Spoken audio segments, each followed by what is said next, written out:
우리 7월 31일 1년 중에 가장 더울 때가 바로 이때인데 여기만 에어컨 안 켰어요. 내가 지금 리모컨을 찾아보니까 여기 없어요. 켜줘요 좀. 더웠구만. 제가 좀 이 코가 안 좋다고 그러니까 배려해서 그런가 본데 여기 우리 찬양대원들이 얼마나 더웠겠어요. 에덴 동산에서 하나님 말씀 불순종한 아담이 쫓겨나죠. 저주를 받아서 하나님 그에게 뭐를 말하냐면 너는 평생에 수고해야 그 소산을 먹을 것이다. 그래서 아담 그 후예들인 우리 남자들은 평생을 수고해 먹고, 여자는 어땠다고요? 그냥 아마 타락하지 않았으면은 아마 순산 날 때 고통이 없이 나게 했을 텐데 해산의 수고가 따르도록 하나님 그렇게 섭리해 나가시는, 저는 그런 과정을 보면서 뭘 생각했냐면 교회를 세우시고 교회를 태어나게, 그러니까 세상에서 태어나게 하시고 또 양육하시고 무장해 나가는, 키워나가는, 양육하는 과정이 만만치 않음을 인간을 통해서 이렇게 보여주는 것 같아요. 동의하세요? 참 그걸 지금 또 생각해 보니까 그런 마음이 다가오는데, 아이 갖는 게 얼마나 어렵습니까? 참 되돌아보면 저 어렸을 때 또 소시적에 보면은 제 예비군 훈련 나갔을 때도 그렇죠. 맨날 남자 아이 못 낳게 하라고 얼마나 그 당시에는 또 혜택을 주면서까지 그랬는지 몰라요. 근데 지금은 장려하잖아요. 많이 나와 있도록 장려를 하고 하는데도 환경이 그렇지 못해가지고, 근데 환경도 보면은 우리 인간이 만들어낸 이 쓰레기 같은 이 환경 오염에 따라서 남성과 여성의 그 결합하는 그 비율이 약해졌다고 그런 얘기가 있습니다. 그래서 아이를 갖기가 원초적으로부터 좀 힘들고, 그 다음에 또 여러 가지 삶 가운데 기피하고 해서 아이들을 낳지 못하는 경우가 있는데, 참 우리 교회 처음에 여기 세워질 때에 하나님이 계시를 준 건 아니지만 그런 마음이 와서 젊은 교회를 여기서 하나님이 준비하실 텐데 아이들을 이렇게 예배 드리는데 방해가 되지 않도록 사무실을 이렇게 만들었으면 좋겠다 해서 이 교회 전체의 비율로 보면은 사무실이 제법 큰 편입니다. 이게 그렇게 생각해 저렇게 만든 거거든요. 근데 어떤 때 보면 저기 아이들이 막 점령을 해가지고 다 놀 때 보면 야 이게 비좁겠구나 얼마 있으면. 그래서 우리 지금 3분이 지금 아이를 가지고 있거든요. 또 앞으로 또 계속 태어날 분들 또 계속 있을 것이고, 그래가지고 이래 보면은 우리 젊은 분들이 앞으로 많이 들어오게 생겼어요. 하나님이 그걸 이렇게 참 보여주시는데, 젊은 교회, 아이들을 양육하는 교회, 참 그것이 오늘 이 시대에 가장 중요한 하나님 뜻이 거기에 있음을 다시 한번 생각이 되는데, 자, 뭘 말씀드리느냐, 제가 신약 성경을 여러분 강론해 드릴 때에 예수께서 바로 약속하시잖아요. 뭘 약속해요? 교회 하나님의 나라를 세워주겠다는 약속을 해줘요. 약속하신 대로 성령이 오셔서 제자들로 하여금 완전히 바꿔버립니다. 그래가지고 그 제자들, 유약했던 그들이 목숨을 내대고 복음을 전해요. 그래서 세워진 것이 뭐냐? 교회가 탄생하는 거예요. 가는 곳마다 교회가 세워지잖아요. 오늘 이 골로새 교회는 바로 앞에서 했었죠. 이 데살로니가 교회, 이 교회도 마찬가지로 사도 바울이 소아시아 지역에서 여러 교회를 이렇게 그분이 다니며 세운 것이 아니고 말씀을 전하니까 그 말씀을 들은 성도들이 모임, 이게 교회가 되는 거예요. 내가 이렇게 교회를 여기 세워야 되겠다 이렇게 세운 것이 아니고, 어디 가서도 복음을 전하면 하나님이 예비한 자들이 거기 있어요. 저는 빌립보 교회를 생각하면서 그런 생각이 들더라니까요. 그 해안가에 강변에 여인들이 모여 기도하는데 그 기도처에 가서 복음을 전하잖아요. 복음을 전할 때 루디아라는 여자 하나가, 그 여러 여인 중에 루디아가 그 말씀이 들어와요. 그 말씀 여러분 그 또한 보면 설명했잖아요. 하나님이 그 마음을 열어주어서 말씀이 들어오게 해요. 이게 준비된 자거든요. 그를 통해서 빌립보 교회가 세워지는 계기가 되었단 말이죠. 그러니까 말씀을 전하면 그걸 받아들이는 성도들이 자연스럽게 예수를 믿게 되고 내가 믿고, 그러니까 나 혼자면 교회라고 할 수가 없는데 두세 사람 이상으로 모인 곳, 이게 교회잖아요. 그래서 점점 믿는 성도들이 한 마음이 되어서 하나님을 섬기는 그것이 바로 교회가 되는 거예요. 그러니까 빌립보 교회를 이제 빌립보 교회가 세워진 이후에 이 바울이 데살로니가로 와가지고, 그것도 도망온 거잖아요. 도망와서 여기서 말씀을 3주 동안 이렇게 강론하면서 여기에서 이제 말씀을 받아들인 자들이 세워진 것이 교회입니다. 다시 말해서 이렇게 하나님께서는 모자란 제자들을 변화시켜서 그들로 하여금 복음을 전하게 교회를 세워줄 때에 그 중에 가장 큰 거물이라고 할 수 있는 이 바울을 하나님 부르셔서 교회를 세워나가는 역사, 이게 뭐예요? 사도행전이라니까요. 그건 바로 갓 태어난 교회입니다. 하나님 말씀 듣고 한두 달 신앙생활하면서 세워진 그 교회가 무슨 힘이 있겠어요? 올바른 진리를 잘 알지 못하지. 그런 교회에 가장 교리적으로 가장 정리가 잘 된 성경이 로마서입니다. 그러니까 사도행전 다음에 로마서가 배치된 것이 얼마나 뜻깊은지 몰라요, 이것이.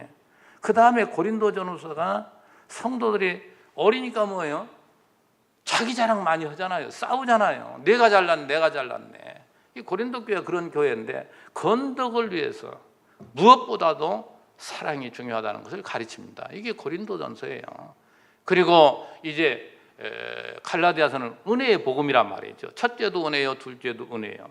그리고 나서 이제 이렇게 정말 어린 아이를 양육하는 가장 농도 짙은 그 양식, 이것이 바로 로마서에서부터 갈라디아서까지라고 하면, 에베소부터 이제 빌레몬서까지는 이제 어느 정도 양육된 그러한 아이들은 점점 센 이제 뭡니까? 훈련을 받아야 돼요.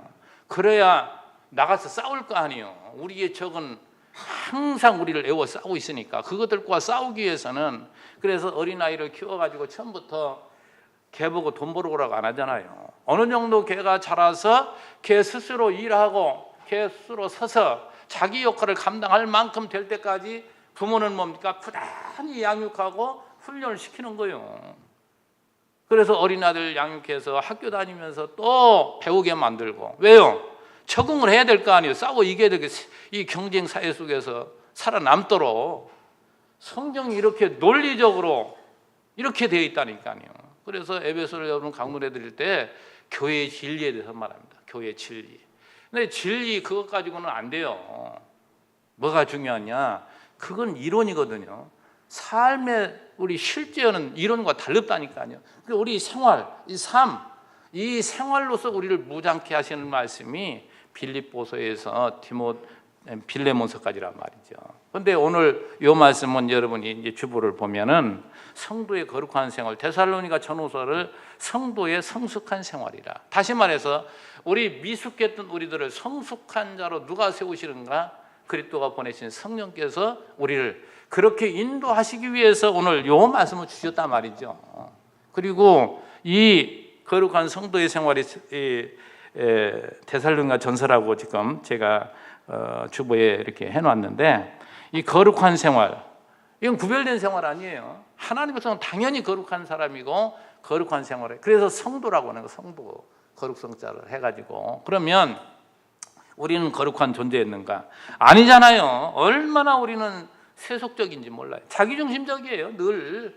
그래서 세상에 눈에 보이는 그것을 자기 것으로 삼기 위해서 그 욕망에 따라 살아가는 것이 바로 우리의 모습이었는데, 이게 옛사람이란 말이에요. 이걸 벗어버리고 새로운 사람으로 거룩한 삶으로 살아가도록 오늘 이 데살로니가 전서가 우리에게 이 진리로 우리를 무장해 나가는 아주 귀중한 말씀입니다. 자, 1, 2장에서 칭찬과 격려를 한다고 그랬죠. 지난번에 설명을 드렸지만 우리 옛사람은 칭찬에 인색합니다. 언제나 남을 뭐예요? 시기하고 또 정죄하고 저주하고 살아가는 것이 옛사람의 모습이에요. 그러나 사도 바울은 과거에 그런 존재였지만 예수를 만난 후에 급변해서 점점 그는 자라서 이제 성도들을 생각할 때마다 늘 감사하고 그들이 잘하는 것이 막 눈에 들어와요. 그래서 그들을 잘할 수 있도록 또 칭찬해 주는데, 먼저 1장에서 이 칭찬의 내용을 합니다. 자, 앞에서 이제 바울 일행 실로아노와 디모데가 은혜와 평강이 있기를 인사하고, 2절에서 4절이 택함을 받은 무리들을 항상 기억하며 감사한다고 합니다. 자, 정말 여러분, 누군가가 감사할 대상이 있고 기도할 대상이 있다는 것은 참 그 사람 복 있는 사람이에요. 오늘 우리에게 있어서 이 대상, 여러분이 살아가는 그 관계 맺고 살아가는 가족 가운데서도 남편이 있고 아내가 있고 자식이 있고 부모가 있고 감사한 겁니다. 그거 없는 사람은 나중에 뼈저리게 느낄 때도 많은 거예요. 그거 다 얼마나 감사한지 몰라요. 오늘 우리에게 있어 형제가 있다는 것이 얼마나 또 감사합니까? 정말 우리에게는 사랑할 대상이 있다는 것이 그만큼 감사한 거예요. 근데 사도 바울은 과거에 그리스도를 만나고 성숙한 자가 되지 못했을 때는 늘 자기중심적이기 때문에 남들을 이용하려 들고 있고, 남들이 이용 가치가 있으면 그 녀석과 더 가까워지고 그걸 이용을 하려고 한단 말이죠. 그러나 예수를 믿고 믿음으로 살면서 점점 믿음이 자란 사람은 늘 자기보다 못한, 나를 필요로 한 사람, 이런 게 눈에 들어온다니까요. 그것이 자꾸 눈에 들어오지 않는 사람은 아직 믿음이 약한 사람이에요. 그런 것들이 자꾸 들어오는 사람은 이게 믿음이 많이 자란 사람이에요. 우리 신앙생활 하면서도 그렇잖아요. 이렇게 하면서도 막 눈에 들어와요.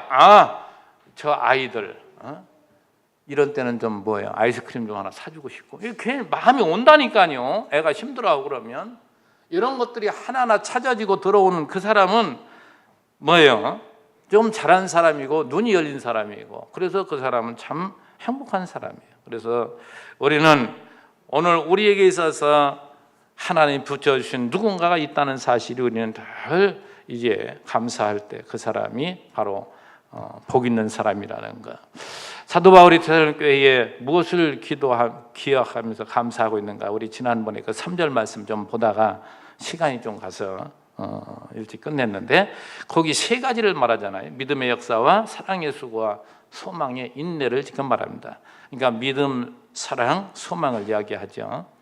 자, 여기 믿음의 역사, 지난번에도 설명을 드렸지만 역사라는 건 힘을 말해요. 일하는 것을 말합니다. 그러니까 믿음은 반드시, 그러니까 내가 믿음이 있다 했을 때 좋다, 편해서 좋다, 제자들교회는 이거 하라 저거 하라 강요 안 해서 참 좋다, 이걸로 끝나는 사람 믿음 없는 사람이에요.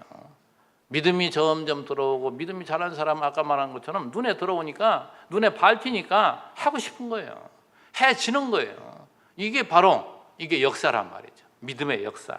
그런데 이 데살로니가 교회가 믿음을 가지고 있고, 그들이 믿음이 그들로 하여금 그 일을 하도록 만들어낸단 말이죠. 우리 이제 참 다른 것으로 한번 생각해 볼까요? 아내가 남편이 믿어지면 남편이 며칠이고 멀리 출장을 가도 안심을 합니까? 안 합니까? 안 믿어지면 늘 상상 속에서 고민하고, 믿음이라는 그만큼 자기의 평안을 가져다 주는 거잖아요. 그러니까 남편이 돌아오면 뭘 해줄까? 막 그렇게 해주고 싶은 마음이 불도 일어나고 그렇게 해진단 말이죠. 남편도 마찬가지. 아내를 의심하지 않고 아내를 믿으면 아내가 기뻐하는 일이 뭘까? 열심히 일해서 뭔가 사주고 싶고, 이 믿음은 뭐예요? 막 힘을 내게 만든다니까요. 이게 적당한 말인지 한번 이게 생각이 나서 말씀드리는데, 호주인들이 그러더래요. 우리나라 사람들한테. 이거 이민 많이 가 살잖아요. 한국인들은 참 이상하다고. 아니 왜 죽도록 이러는지 모르겠다고. 살려고 이뤄야지 왜 죽도록 일어나 모르겠다고. 근데 그 전에 그 일판 같은 데서 보면 하루 일당을 주고 되게 일하잖아요. 하루에 얼마 해서. 그러면 아주 요령핍니다. 눈치나 살살 보고 그렇게 일을 해요. 그런데 적당량을 딱 그어줘가지고 일하면 너 하루 일당 주고 끝내줄게. 딱 하면은요, 이거 몇 시간 안에 끝내버려요. 하루 일할 것을 몇 시간 안에, 오전 안에 다 끝나버린다니까요. 예를 들어서 가로 2m 또 세로 2m 해가지고 깊이를 한 3m 흙을 파라. 요 파면 얼마 준다 하면은 죽기 살기로 한다니까요. 왜요? 이것을 이렇게 파면은 내 것이 된다는 그 믿음 때문에 그 힘이 거기서 나온다 이 말이죠. 그 열심을. 그래서 항상 우리들은 이 믿음이라는 것은 이만큼 오늘 우리에게 참 힘을 주는데요. 참 우리 성도가 뭡니까? 하나님은 우리를 얼마나 사랑하시는가? 하나님 우리 아버지심을 여러분 믿지 않아요?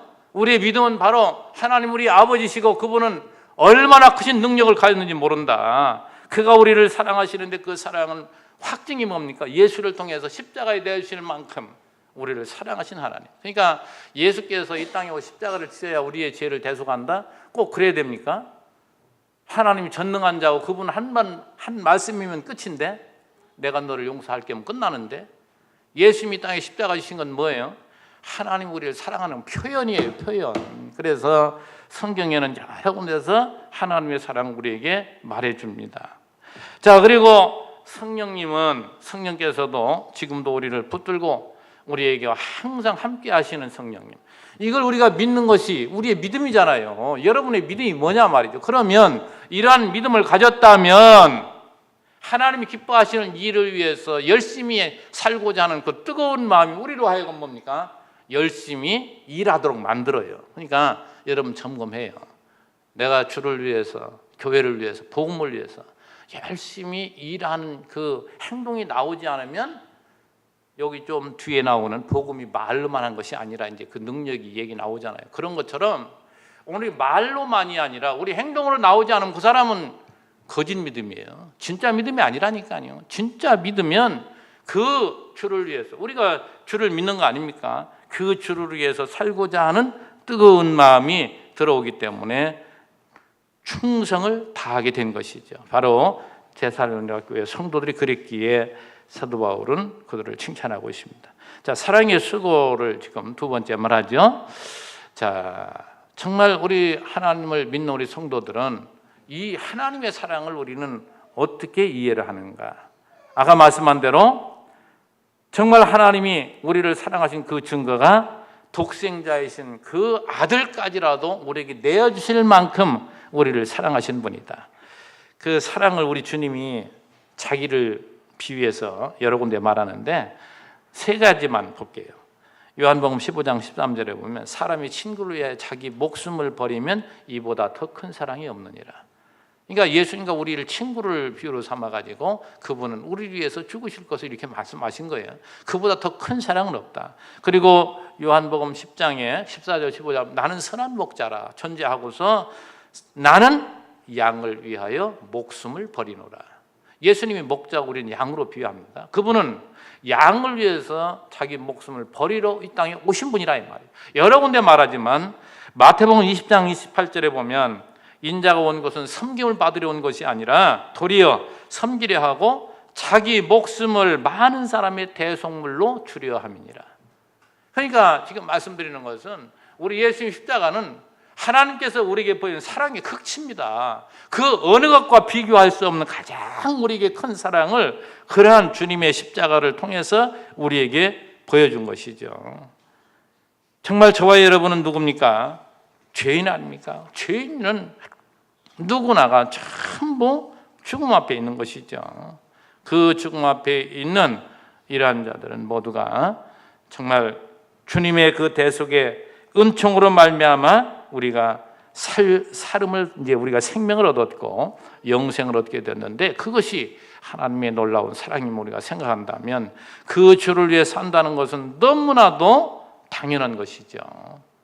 인간적으로 생각해봐도 내가 무슨 죄를 지어가지고 사형언도를 받고 지금 감옥에 있다고 칩시다. 그래서 이제 어느 날 내가 죽음 날짜를 딱 받았어요. 그런데 어느 날 나를 석방시키네.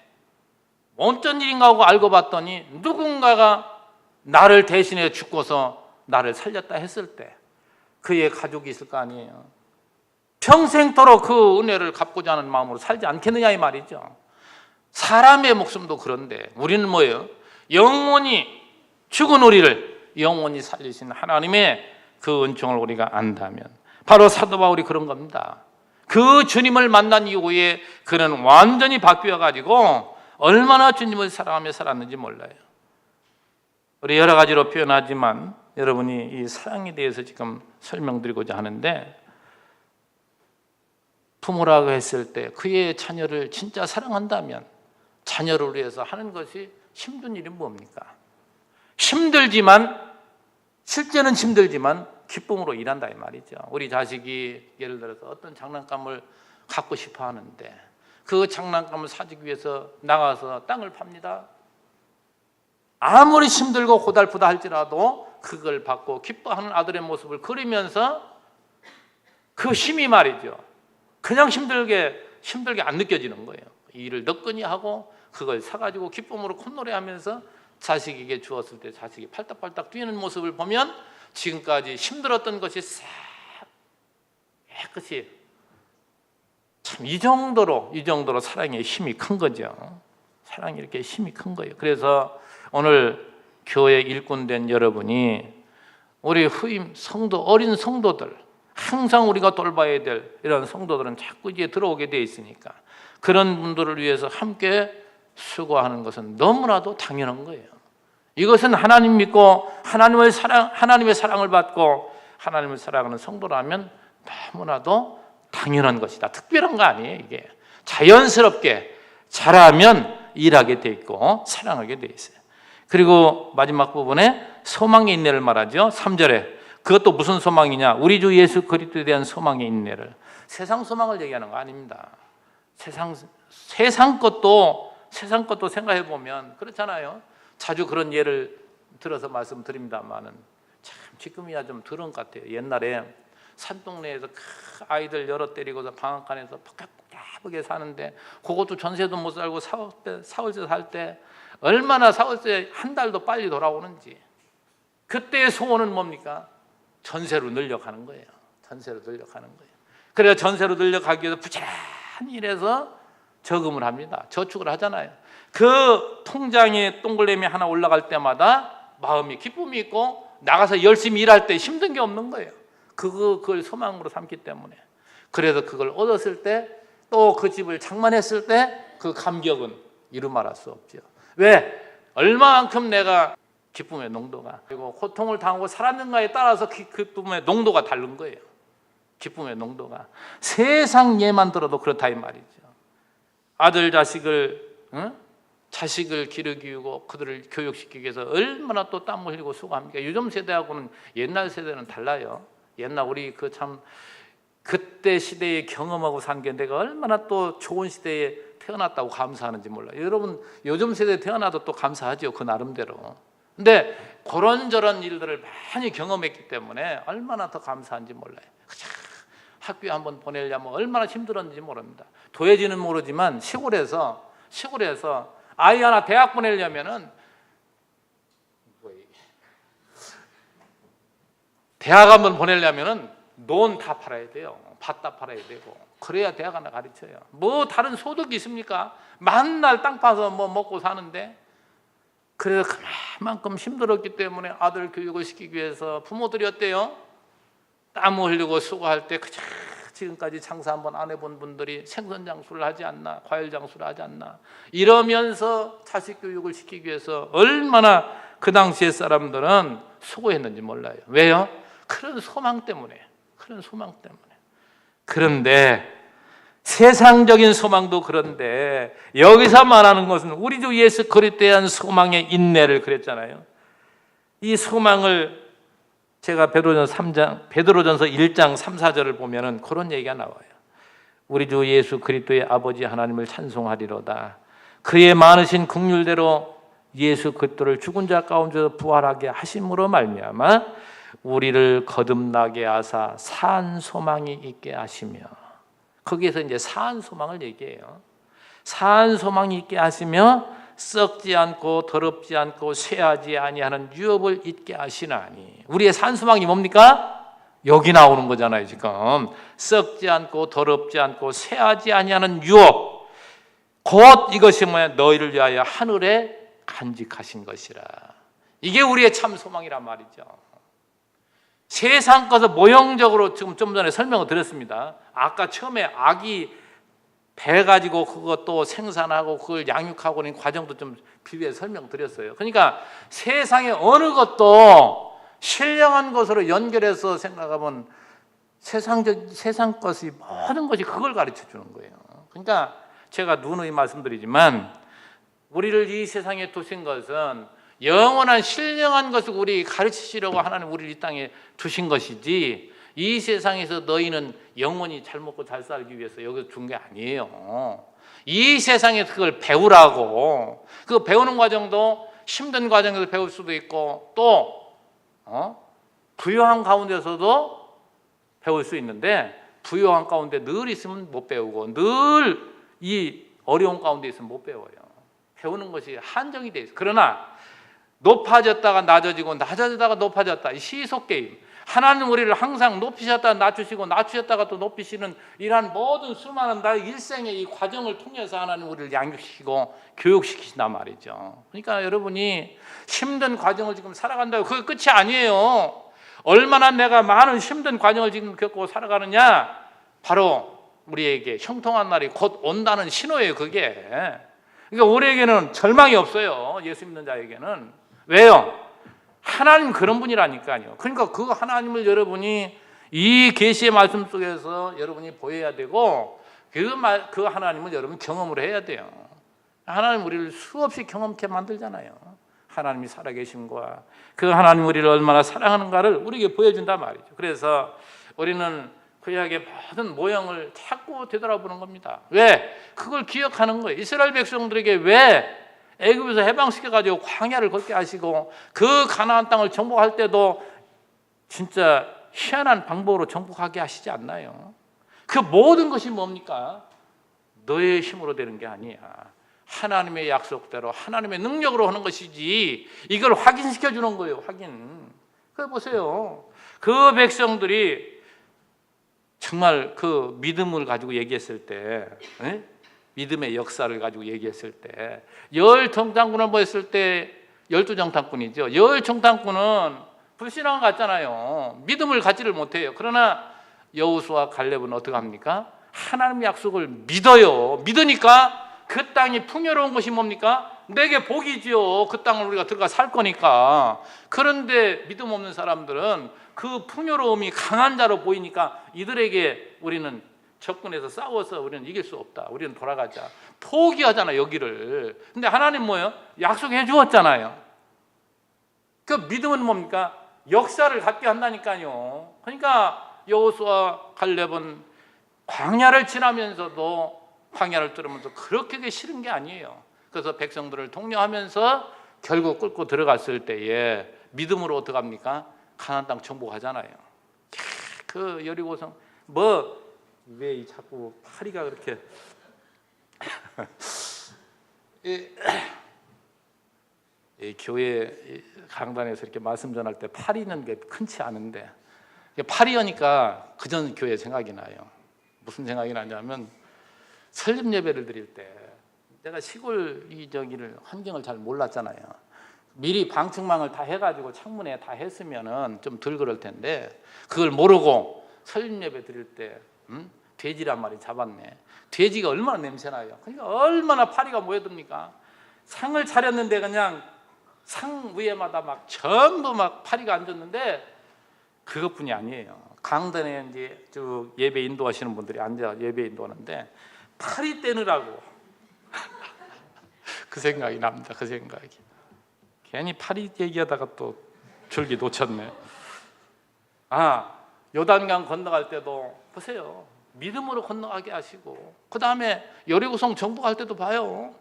어떤 방법으로 합니까? 하나님이 하시라는 방법대로 돌기만 하면 그게 가능한 얘기예요. 믿음이 없으면 하나님도 이게 어떻게 되신 분이지, 세상에 이 견고한 성을 어찌 뺑뺑 돌기만 하면 이걸 우리가 정복할 수 있냐 하고서 안 따랐을 수도 있어요. 그러나 때로 하루에 한 번씩 돌고, 하루에 7번씩 돌았나요? 헷갈리네. 7일 동안 하루에 한 번씩 돌고 마지막에 돌면서 함성을 지르라고 했을 때 무너지는 역사를 보라 말이죠. 이 모든 것들이 그들로 하여금 믿음으로 정복한다는 것을 보여주는 것이죠. 그리고 참 그 사랑을 이야기했을 때에 얼마나 사람은 두세 사람이 모이면 서로 잘났다고 싸웁니까? 그런데 그 장정만 60만 명이요, 수백만 명의 그 노약자들과 이런 어린아들 함께 그 광야 불편한 자리를 가는데도 여전히 그들은 배려하면서 이렇게 가나안 땅을 정복해 들어가고, 유일한 그들은 소망이 있기 때문에, 가나안 땅을 정복한다는 소망이 있기 때문에 그들은 인내하면서 결국 승리했던 것을 봅니다. 우리 모두는 그래요. 정말 우리 예수 믿는 우리 성도들은 이런 것들이 바로 열매입니다. 열매. 성령께서 우리에게 믿음을 주시고 사랑을 할 수 있도록, 사랑의 수고를 할 수 있도록 우리에게 믿음을 주시고 또 소망을 갖게 하시는 거죠. 자, 그런데 더 중요한 건 이것을 가능케 한 원동력이 4절에서 나온다니까요. 4절에 뭐라고 합니까? 하나님의 사랑하심을 받은 형제들아, 너희를 택하심을 아노라.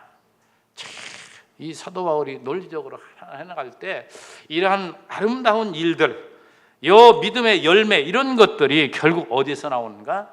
하나님의 사랑받는, 하나님의 선택감 받은 사랑받는 자이기 때문에 여기서 이런 열매가 맺도록 성령께서 우리를 인도하신다는 얘기죠. 그래서 이 사랑이라는 것이 얼마나 우리에게 중요한지 모릅니다.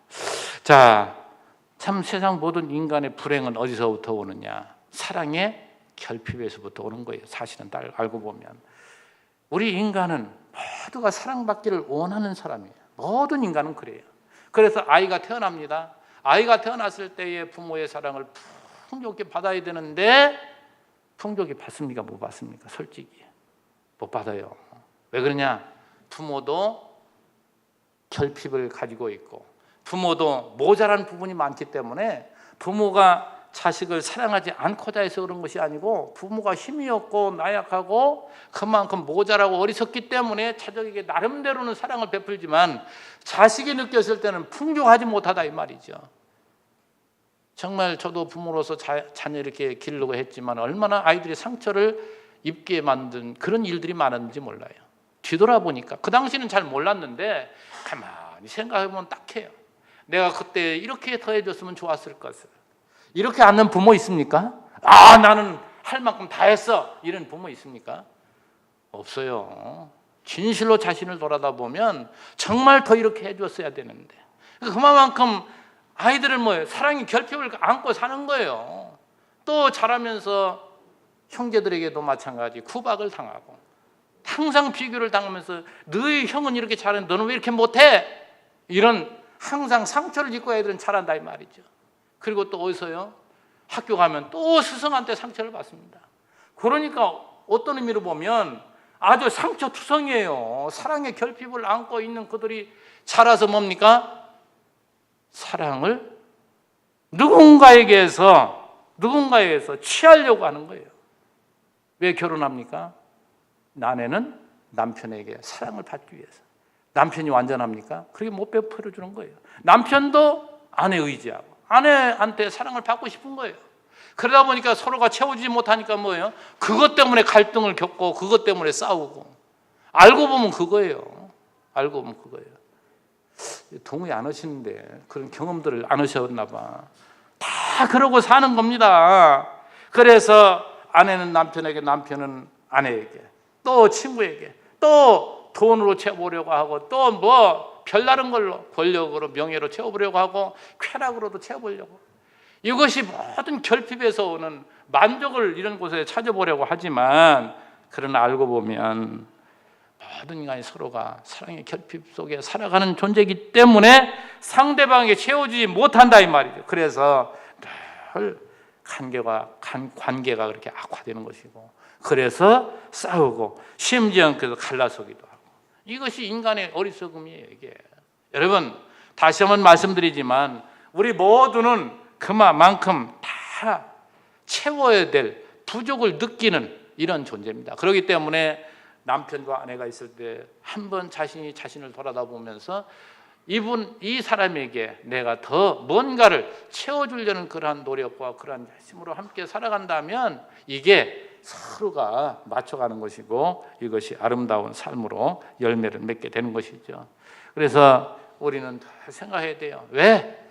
나는 어떤 존재냐 말이죠. 나는 이렇게 사람으로부터 사랑을 충분히 받지 못하고 살아간 인간이지만 하나님께서 나에게 얼마나 큰 사랑을 베풀어 주셨는가, 이 주님의 사랑을 농도 깊게 깨닫는 만큼 이 사람은 여유롭고 풍요로워지는 거예요. 그래서 상대방에게 사랑을 베풀어 줄 수 있는 거예요. 이게 유일한 길입니다. 이 길밖에 없어요. 그래서 성경이 실린 거예요. 그래서 예수밖에 없는 것이고, 그래서 예수로만이 오늘 우리가 남을 사랑할 수 있는 자 되는 것이지, 예수를 만나지 못하고 예수를 통하지 않고는 우리는 언제나 갈등 속에서 남을, 요즘 갑질 얘기 많이 나오잖아요. 전부 그런 걸로 뭔가를 만족하려고 하는 거. 인간 뭘로 채우겠냐 말이죠. 그래서 저와 여러분은 예수를 믿는 하나님의 백성이기 때문에 이 부요함으로 타인들을, 나 이외의 다른 우리 형제들을 돌보고자 하는 그 마음이야말로 그것이 너무나도 아름다운 믿음의 열매임을 기억하시고, 여러분도 항상 자신을 점검해 보시기 바랍니다. 자, 5절에서 8절 말씀 보면 그게 굉장히 또 중요한 말씀 나와요. 복음을 받고서 모든 믿는 자들의 본이 됨을 칭찬한 내용 가운데 5절 보면, 이는 이제 앞으로 그런 설명을 해요. 우리 복음이, 그러니까 사도 바울이 전한 이 복음이 너희에게 말로만 이른 것이 아니라 또한 능력과 성령과 큰 확신으로 된 것입니다. 말로만 된 것이 아니라 말이죠. 말로만, 복음의 능력으로, 말씀의 능력으로 되어졌다. 우리 잘 알고 있는 히브리서 4장 12절 말씀은, 하나님 말씀은 살았고 운동력이 있어서 좌우의 날선 어떤 검보다도 예리하여 혼과 영과 골수를 쪼개기까지 한다. 하나님 말씀은요, 죽은 게 아니에요. 하나님 말씀은요, 여러분, 말씀하면 제가 하는 말, 그런 말이 아니에요. 뭐 정유라가 타는 말은 절대 아니고, 우리가 하는 말도 그 말이 아니라니까요. 여기서 하는 이 말은 로고스, 말씀을 말하는 거예요. 그 말씀은 우리로 하여금 뭐예요? 만들어가는 거예요. 제가 전번에도 그 말씀 드렸습니다만, 하나님 말씀은 살았다. 그러니까 하나님은 한번 말씀하시잖아요. 빛이 있으라 하니까 뭐예요? 빛이 있었고, 그 내용을 설명을 많이 드렸잖아요. 예수님께서도 바다야 찬잔하라 하면 찬잔한 거예요. 그러니까 하나님 말씀 멈춤이 없고, 하나님 말씀은 취소됨이 없어요. 그대로 이루어지는 것이지. 그렇기 때문에 하나님은 전능자시고, 그 말씀이 우리에게 들려지면 그 말씀이 우리로 하여금 뭐예요? 행동을 낳게 만든다니까요. 삶을 만들어내요. 그래서 여기 지금 다른 표현을 하잖아요.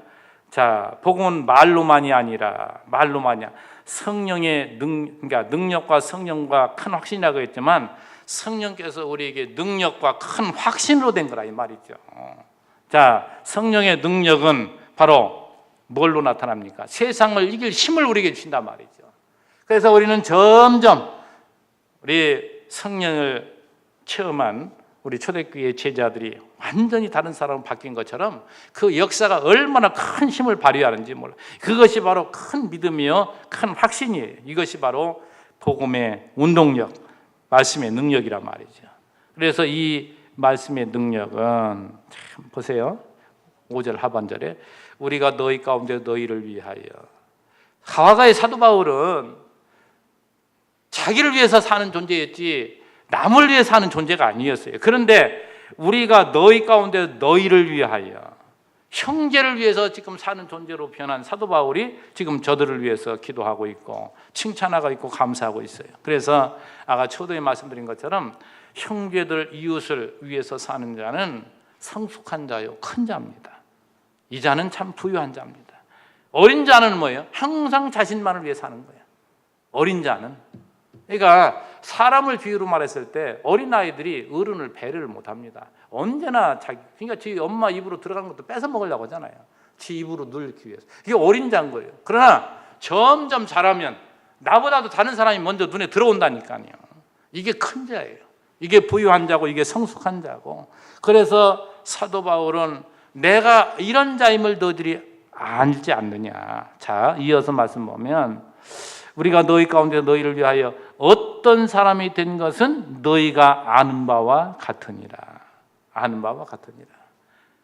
자, 데살로니가 성도들이 알고 있듯이 사도 바울은 이와 같이 이타적인 삶, 자기를 위해서 사는 것이 아니고 이렇게 교회 성도들을 위해서 늘 살아가는 그러한 모습. 그래서 여러분에게 다시 말씀드리고 싶은 것은 말로 뭐 믿음이 좋다, 말로 아는 채 이런 것이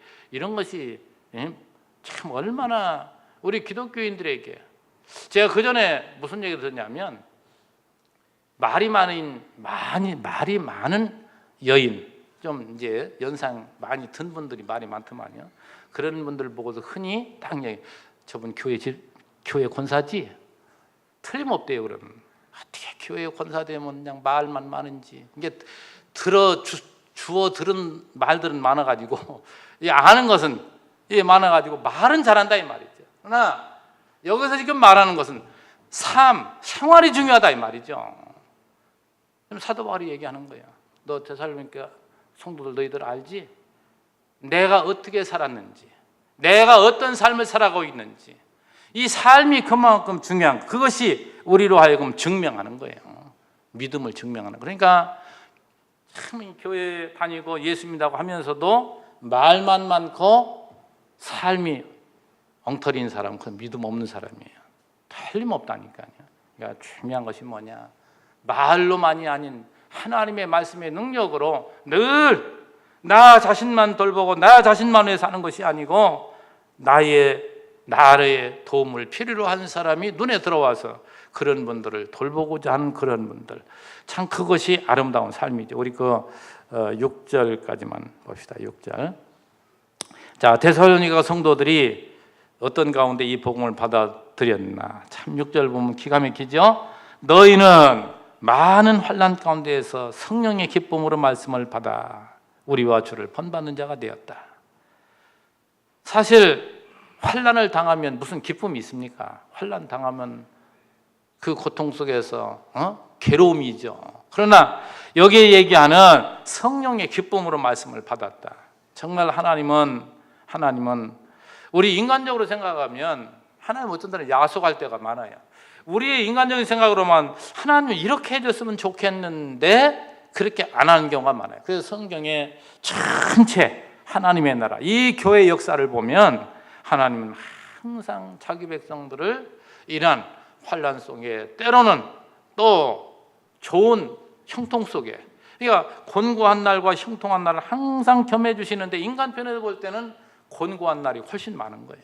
훨씬 많은. 그러니까 이스라엘의 그 모든 역사를 보더라도 얼마나 그들에게 어려운 이런 환경이 더 컸는지 모릅니다. 이것이 바로 하나님께서 우리를 만들어가고 이끌어가는 그 과정이에요. 이것이 하나님의 경륜입니다. 이것을 여러분 읽어낼 때, 이것이 이해가 될 때에 내 인생이 처음부터 마지막까지를 볼 때 내가 높은 자리에 있어도 뭡니까?